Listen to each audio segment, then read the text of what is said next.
In this video, we're going to do some notes on a review of factoring. It's all the factoring that you should have learned in Algebra 1. We're going to start off with the first type of factoring you did, greatest common factor, also called the GCF. And we always want to see in any type of factoring problem if there's a greatest common factor that can divide evenly into each term of the polynomial. So here's some examples for you. In the first one here, we have 2m squared minus 6m. So we look at those two terms, and they have something in common. Both of the numbers, the coefficients, are divisible by 2, and both factors have an m. So we're going to take a 2m out. If we wanted to show this using our area model, I'm taking a 2m out, and my two terms I had in here were 2m squared and minus 6m. So when I take and divide a 2m out of 2m squared, I would have m. When I divide a 2m out of the negative 6m, I would have minus 3. So my solution is 2m times the quantity m minus 3.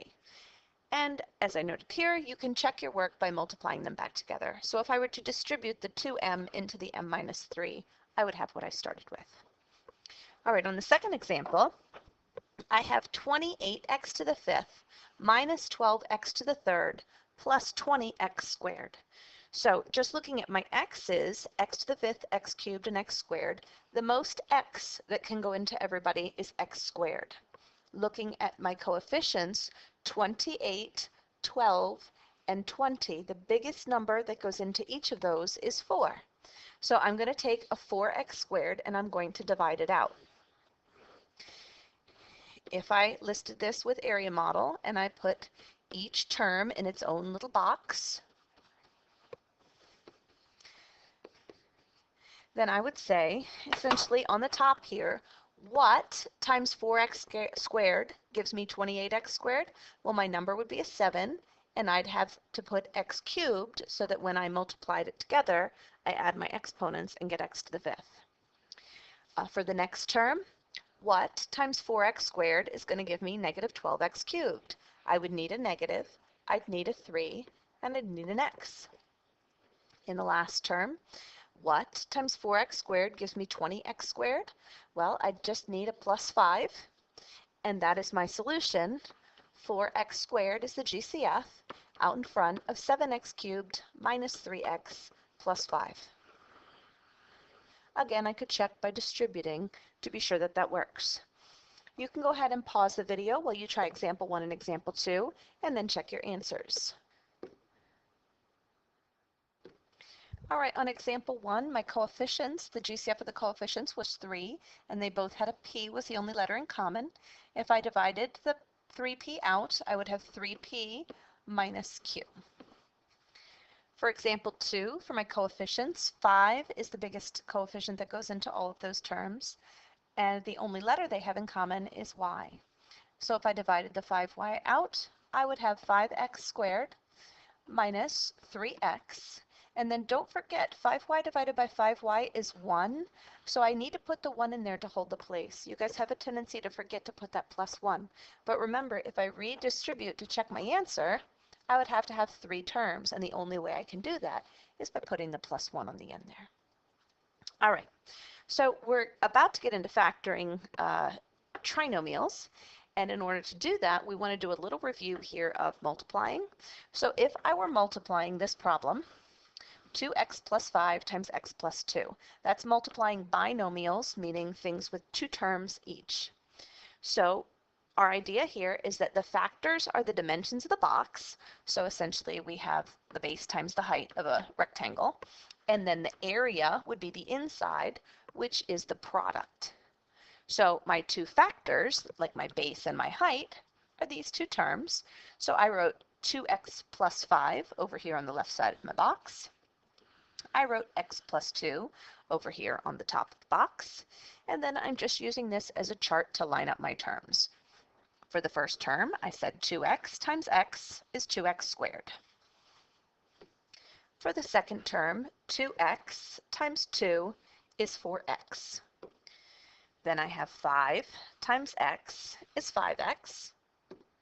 And last, 5 times 2 is 10. So I now have these 4 terms in the box, and I took them and I wrote them outside. I have 2x squared plus 4x plus 5x plus 10. So my plus 4x and my plus 5x can be combined because they are like terms, and my final solution here is 2x squared plus 9x plus 10. So this is what we're going to do with factoring, except for we're going to do this problem in reverse. So this is factoring with the area model or boxes. It says you can factor many different types of polynomials using the area model. Let's begin with a simple trinomial. So here we have 2x squared plus 9x plus 10. You might notice that that was the answer to the above multiplication. So already we should know what the factors are because we know what we multiplied together. So if we're trying to put this into a box, we know we should have a 2 by 2 box. We also should realize that 2x squared would have been the term here on the upper left. The plus 10 would have been the term down here in the lower right. The question is, what two numbers were also inside the box that I joined together to get this middle term of 9x squared? So that's what we've got to figure out, is how to split this up into the 4 terms in our box. The way that we're going to do that is we're going to follow the directions here. It says multiply the quadratic coefficient by the constant term. So we're going to take this, the 2x squared, and we're going to multiply it by the 10. 2x squared times 10 equals 20x squared. So we've got to multiply to 20x squared, and then we've got to add to what I had in the middle, which was my 9x. So I'm making a little chart over here. Again, I'm looking for the two things that multiply to positive 20x squared and add to 9x. Well, in order to multiply to a positive 20x squared, the signs must be the same. I can either have a negative times a negative, or I can have a positive times a positive. If I'm adding to a positive, then that means of these choices, I'm going to have to use two positives. So I know my two factors have to be positive, and I also know that in order to multiply to an x squared and add to an x, they're each going to have an x in them. So now the question is, how can I multiply to 20? Well, to multiply to 20, I could do 1 times 20. And if I do that here, I would have a 1x times a 20x would give me 20x squared. But when I add them together, that's going to give me 21x, which is not what I want, so that doesn't work. Well, 2 goes into 20. 2 times 10 is 20. So another way I could multiply is to say 2x times 10x. But again, when I add those two together, that's going to give me 12x, which doesn't work. If I'm just trying numbers, 3 does not go into 20, so that's not going to be an option. How about 4? Well, 4 times 5 gives me 20. So if I make my two factors 4x times 5x, they will multiply to 20x squared, and when I add them, they will add to 9x, which is what I wanted. So that means that 4x and 5x are the things that are going to go in the box here. So you can see what I gave you down here. I rewrote my 9x. Instead of 9x, I now have 4x plus 5x, and I can write those terms into my box. All right. It says, think of this as the area of the box, and you are trying to find the dimensions, which will be your factors. So the first step I'm going to do is to find the GCF of everything in row 1. So I'm looking at this top row here and thinking, what is the GCF of 2x squared and positive 4x? Well, 2 is the number part of the GCF, and x is the letter part of the GCF. So that's my first step, is to factor the 2x out of that top row. If we turn the page, it'll go through with the rest of the terms. We started out, and here was the 2x that we had just factored out. So now that I have the 2x out there, I've got to figure out what are the rest of the things outside the box. Well, in order to decide what goes in this circle, I know that whatever's in the circle times the 2x has got to equal this 2x squared. So that means that coefficient, the number part, must have been a 1, and the letter part must have been an x, because 1x times 2x is 2x squared. So I write a 1x up there in the circle. It doesn't really matter if I do the triangle or the square shape next. The directions tell me to do what's in the triangle next.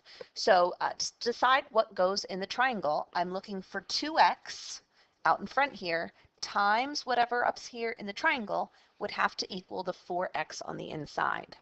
So the coefficient must be a positive 2, and then there wouldn't be any more x's, so all that's in the triangle is a positive 2.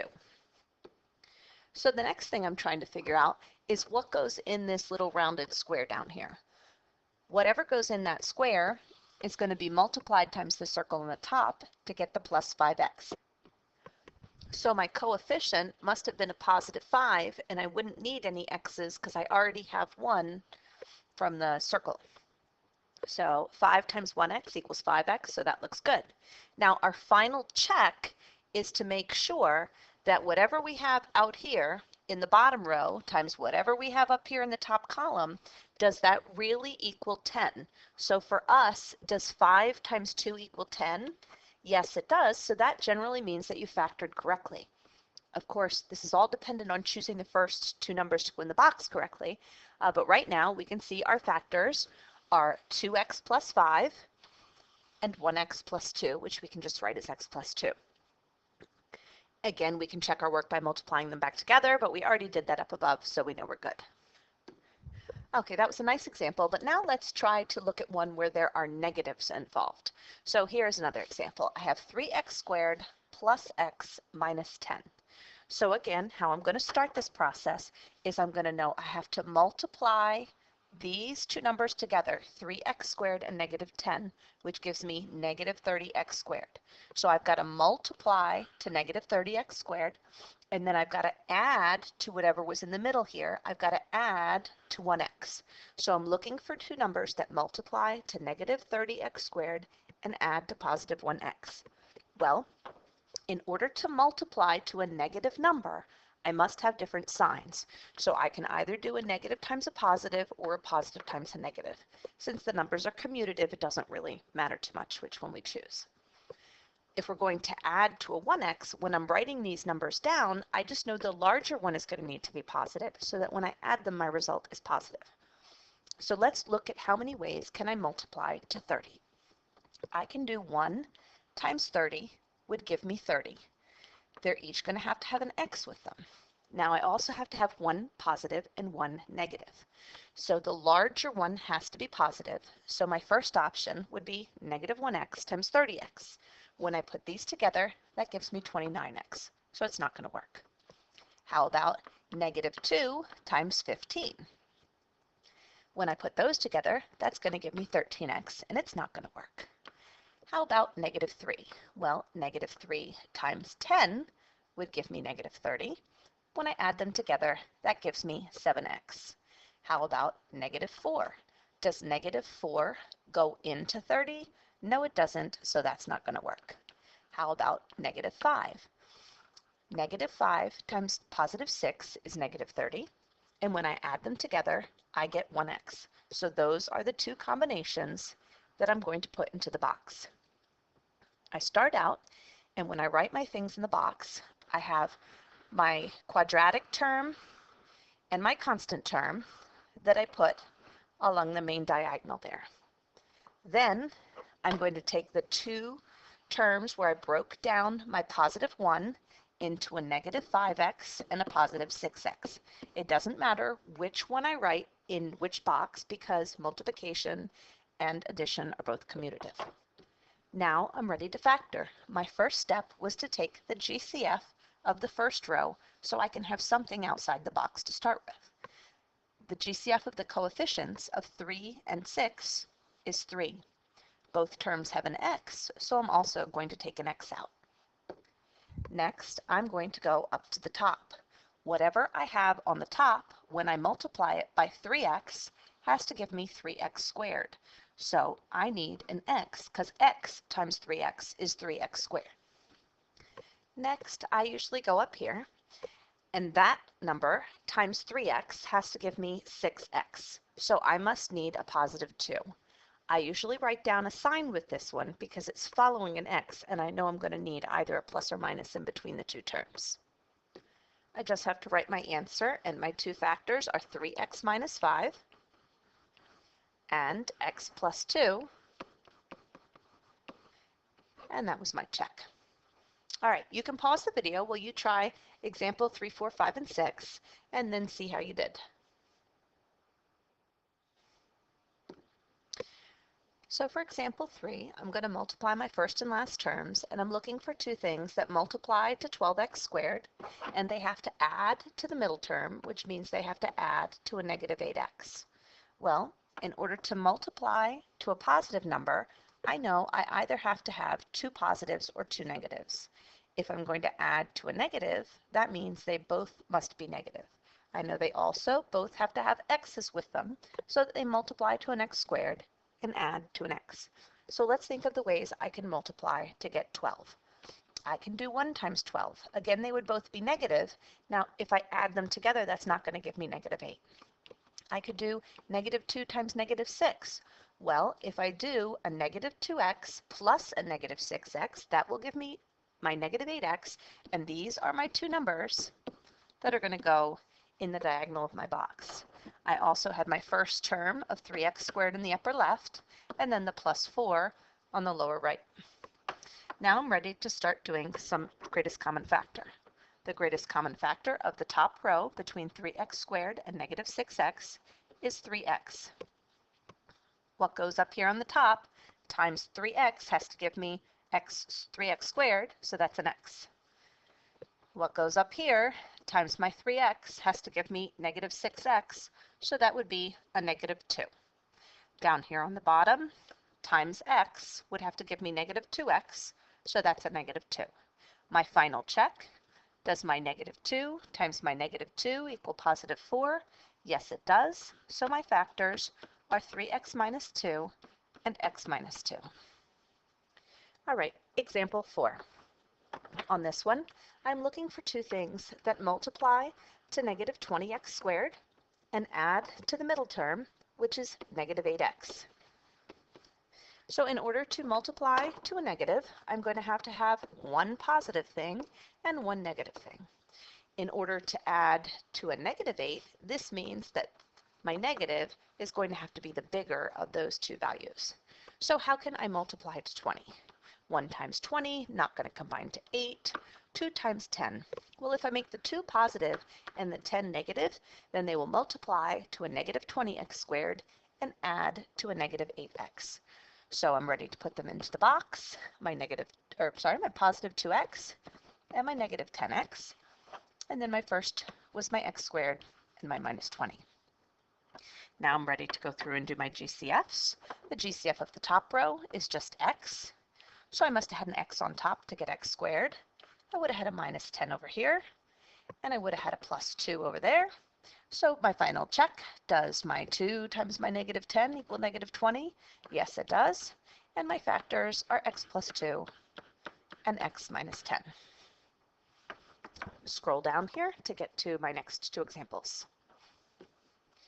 For example 5, I've got to multiply to a negative 6x squared, and I've got to add to a positive 5x. Well, in order to multiply to a negative, one term is going to have to be positive, and the other term is going to have to be negative. In order to add to a positive, that means my bigger term is going to have to be with the positive. So how can I multiply to 6? I can do 1 times 6. If I make the 6 positive and the 1 negative, that will multiply to a negative 6x squared and add to a positive 5x. So I've got plus 6x and minus 1x as the two terms I split up. I had the 2x squared and the minus 3 from the original problem. Always remember, go back and check. If I add all the terms in the box together, it's got to give me this original problem, which it does, so I know I'm in good shape. I start out with the GCF of the top row, which is just x, which means I need a 2x, because 2x times x is 2x squared. I'd have just a minus 1 out here on the end. Down here on the bottom, what times 2x gives me 6x? Well, that's going to be a positive 3. And then my check, does my positive 3 times my negative 1 equal negative 3? Yes, it does. So my factors are x plus 3 and 2x minus 1. All right, the last one here. I'm looking for what two things multiply to 24x squared and add to the middle, which was positive 14x. In order to multiply to a positive, I either need both positive or both negative. In order to add to the positive, they're both going to have to be positive.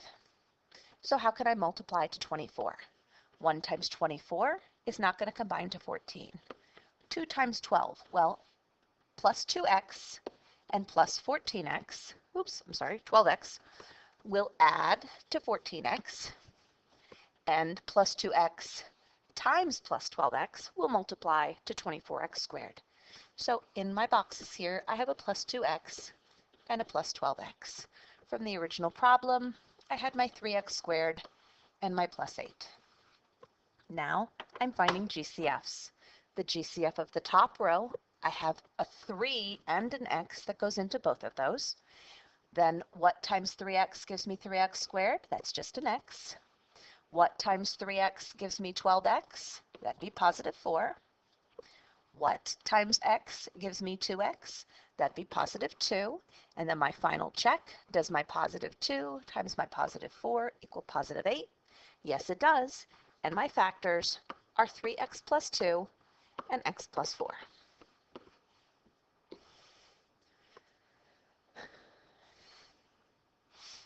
To factoring by the area model with 4 terms. So to factor a 4-term polynomial by the area model, you already are split up to 4 terms, so you're just going to put each of your 4 terms into your 2x2 box. Now there's a little catch here. We want to start out, we want to put the biggest power in the top left box. That's the same way we always did it. Then, if there's a term with nothing in common with the term you just put in, you must place it diagonally from the big term. So if I'm looking at my example right here, my first example, my biggest power is a y squared, so I start out and I put that in the top left. Going through my next term, this one has a y, that's something in common. This has a y, that's something in common. The last term here was minus 3z. That has nothing in common with my y squared, so that has to go down here on the lower right. All right. Following my steps next, the other 2 terms can go in either place. So I just wrote them down. I put the minus 3y right here, and I put the plus yz here. If I had put them in the opposite order, the only difference would be how I wrote my factors and my answers. So now I'm just going to treat this like the previous example. So I'm going to start out, I'm going to take the GCF of the top row. Y is what they have in common. Y times y would give me y squared. Y times negative 3 would give me negative 3y. What times y is going to give me yz? Well, I'd need a positive z there. And then my last check is, does my positive z times my negative 3 equal negative 3z? Yes, it does, so I know this worked. And my 2 factors were my y minus 3 and my y plus z. Again, it doesn't matter what order I write them in. All right, next example. My biggest power is a 4x squared, so that goes in the upper right. Looking through the rest of my terms, this has an x in common with the original factor, so I don't want that one. 7yz, that has nothing in common with 4x squared, so this is what's going to go in my lower right box. Just to clarify the last one, 14xz, well, it has an x in common, and it also has a 2 in common. So the other 2 terms can be written in either box. I have a minus 2xy and a minus 7yz. Doesn't matter which one I write where. I start out, I take the GCF of the, back up there. I had put this one in the box. I had put this one in the lower right. Now I just put in the negative 2xy. So the thing I'm missing is the 14xz. That's what should have gone up here. When I noticed I had done something wrong, it's because I was going to take the GCF of the top row, and there wasn't going to be a GCF, so I realized I'd made a mistake. So in this one, what do I have in common? I have a 2 and an x in common. So what must have gone on top? Well, 2x times 2x is 4x squared. How about up here? I need a plus 7 to give me the 14, and I also need a z so that I have an x and a z. Down here, 2x times, I need a negative and a y to get negative 2xy. My final check, which is real important, does the negative y times the positive 7z equal negative 7yz? Yes, it does. So my two factors are 2x minus y and 2x plus 7z. In this type of problem in particular, this last check is crucial because you can force these to work and the last one won't check out, and that might mean that it does not factor, okay? So if in that final step we don't work out, then this method doesn't work. Go ahead and pause the video while you try example 7 and 8, and then you can come back and check it.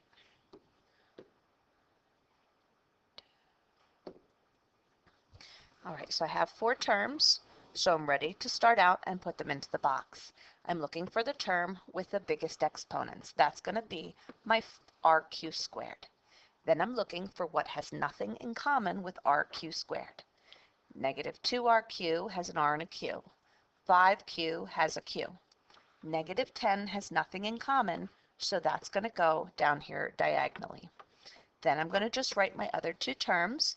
I have a minus 2RQ and I have a plus 5Q. It doesn't matter what order I write them in the 2 boxes. So the next thing I'm going to do is I'm going to find the GCF of the top row. The only thing they have in common is a single Q. What would I need to put on the top? I'd need an R and an additional Q to get RQ squared. On the top right here, I'd need a positive 5 times Q to get 5Q. On the lower left, I would need a minus 2, and then I already had the RQ, so there's no variables with that. My check, does minus 2 times positive 5 equal negative 10? Yes, it does, and my factors are Q minus 2 and RQ plus 5. For example 8, I have 4 terms, so I'm ready to split up into the box. I have 2a cubed, that's the biggest power, it's going to go in the upper left. And then this one had a's and this one had a's, so my plus 5 has nothing in common. That's going to go on the bottom right. I'm going to take my other 2 terms, minus a squared and a minus 10a, and I'm going to put those in the 2 boxes.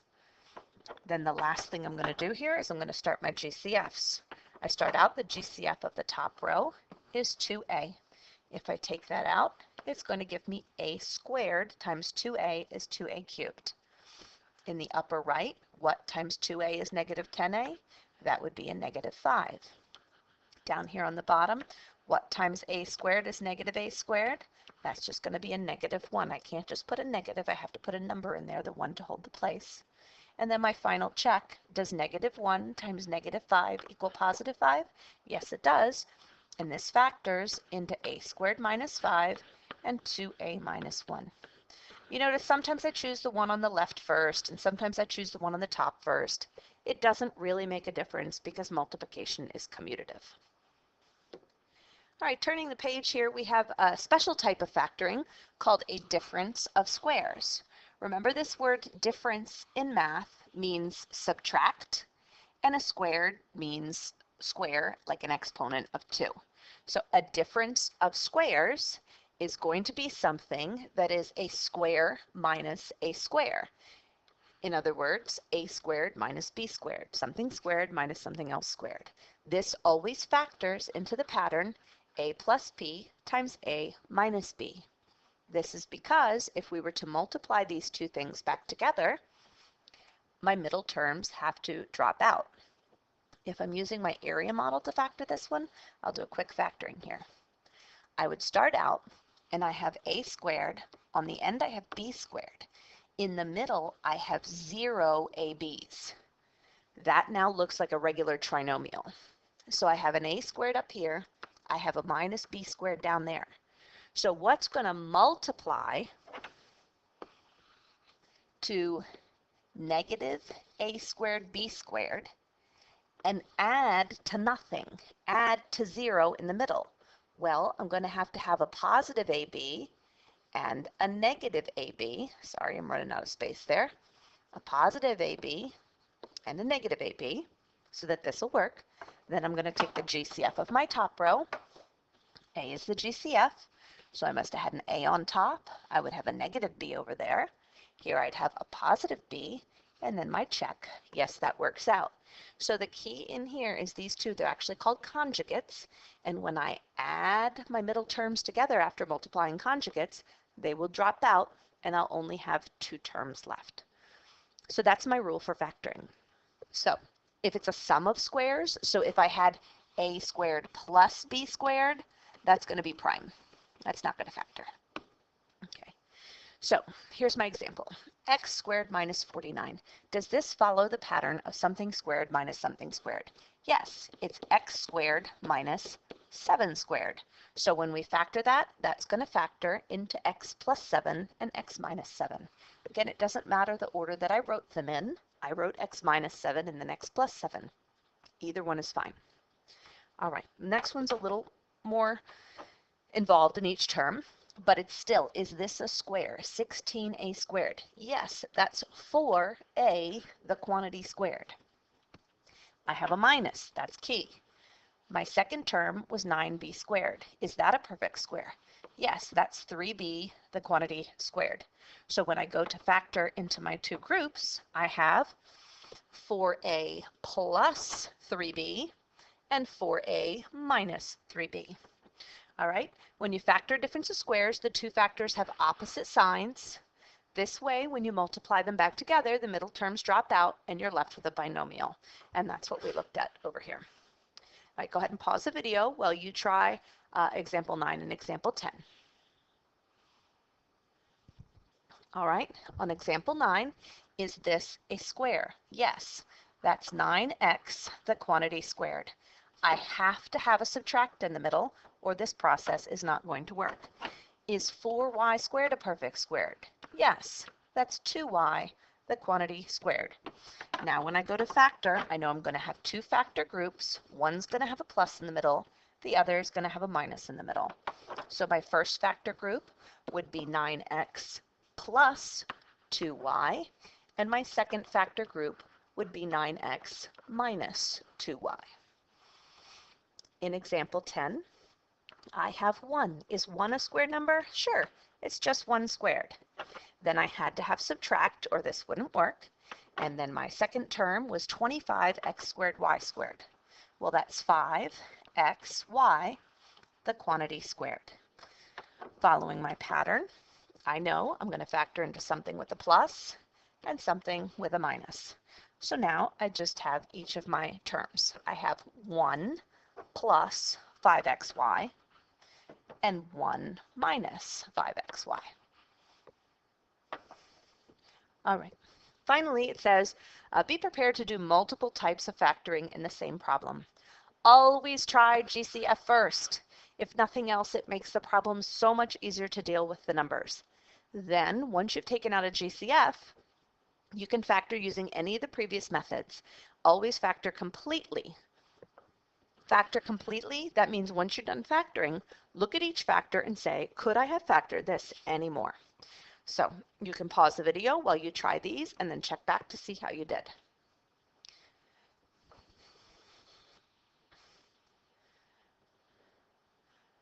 Starting with example 11, 5d squared minus 45. There was a GCF of 5 there. If I take the 5 out, then I have d squared minus 9.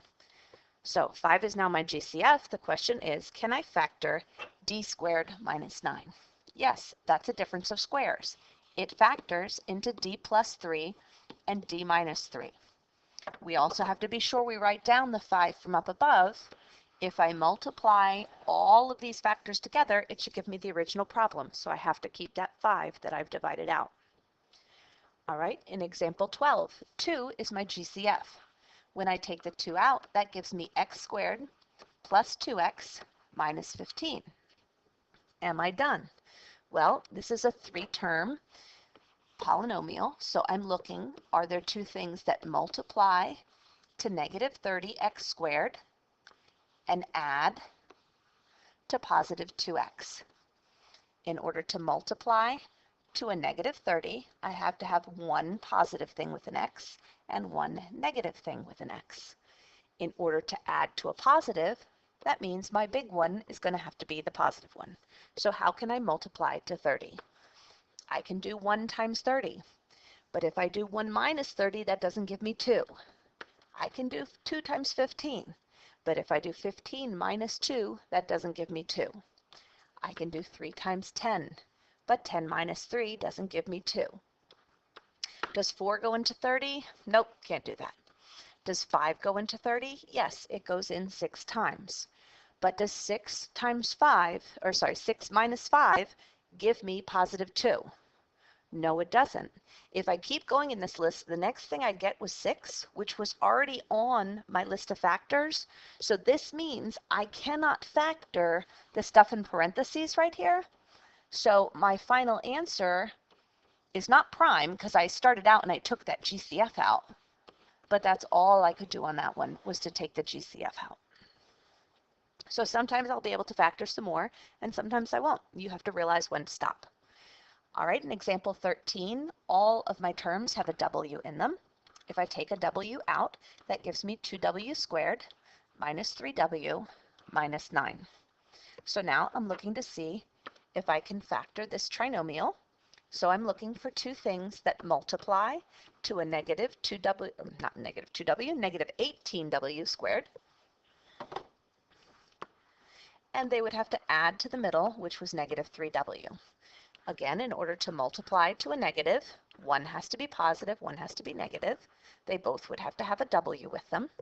If they're going to add to a negative, that means the bigger of those two terms has to be the negative.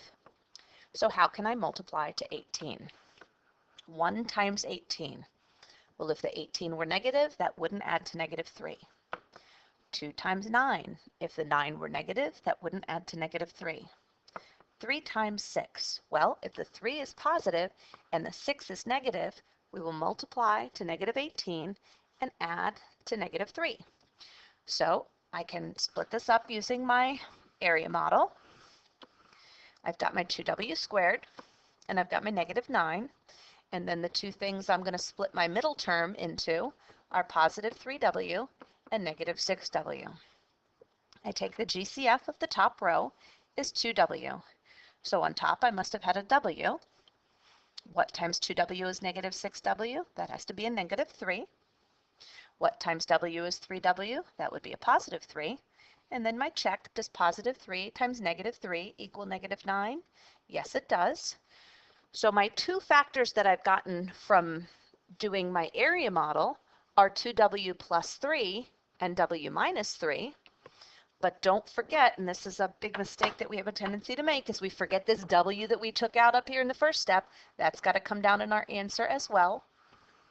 And there we go.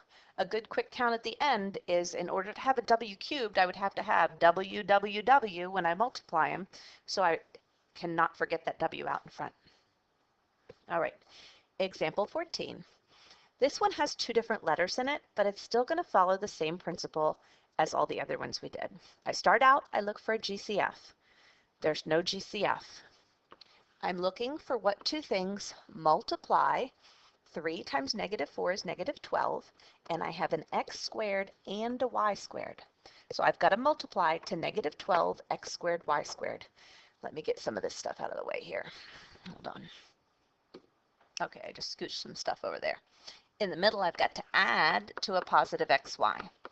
Well, in order to multiply to a negative, one term has to be positive and the other term has to be negative. My variables will have to be xy and xy because I'm going to multiply to x squared y squared and I'm going to add to xy.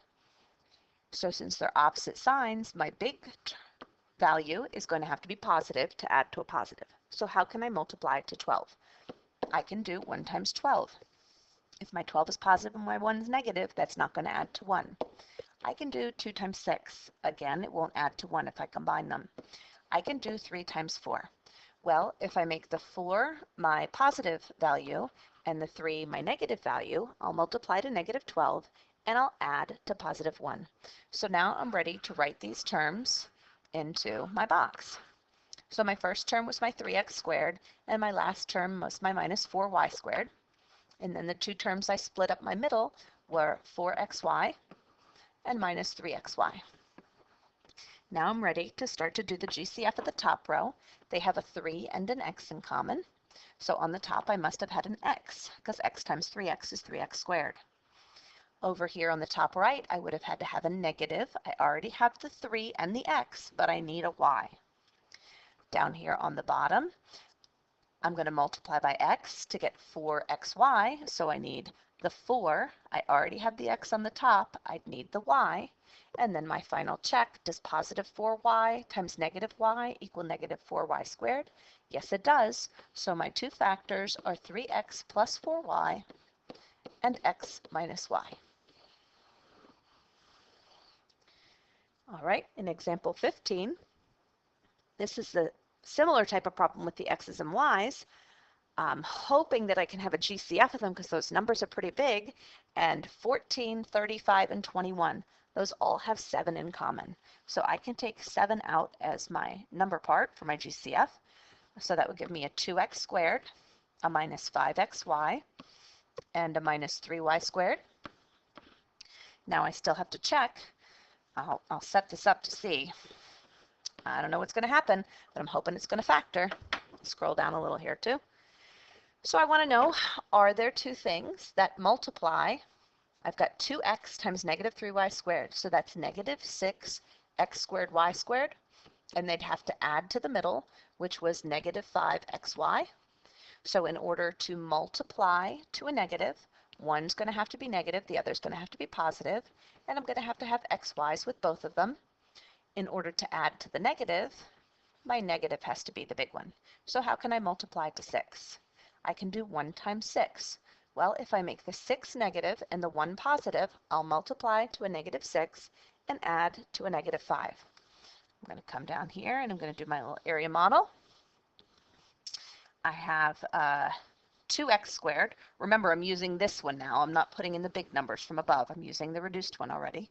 I have a minus 3y squared down here, and I split the middle up into minus 6xy and plus 1xy. The GCF of the top row is just x, so I must have had a 2x on top when I multiply to get 2x squared.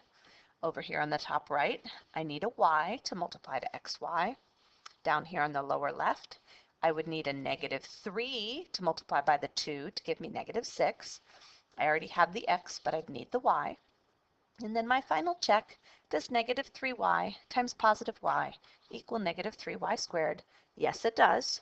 So I can write my two factors in my groups. I have x minus 3y and 2x plus y. The reason that I wrote the two groups down up at the top is sometimes if you guys write the GCF down again, you don't forget to write it in your answer. So sometimes that's not a bad habit to get into. All right, the last example here, example 16. What do we have in common? 2 and 8 have a 2 in common. So if I factor the 2 out, I have a w squared minus 4x squared. This only has 2 terms, so I'm hoping that it's a difference of squares, which it is. W squared is a perfect square, 4 is 2 squared, and x squared is x squared. So when I write my two factor groups, I know I'm going to have plus 1 and minus the other. So this w squared was w times w, and the 4x squared was 2x times 2x. That only worked because there was the subtraction in the middle, and that's my answer.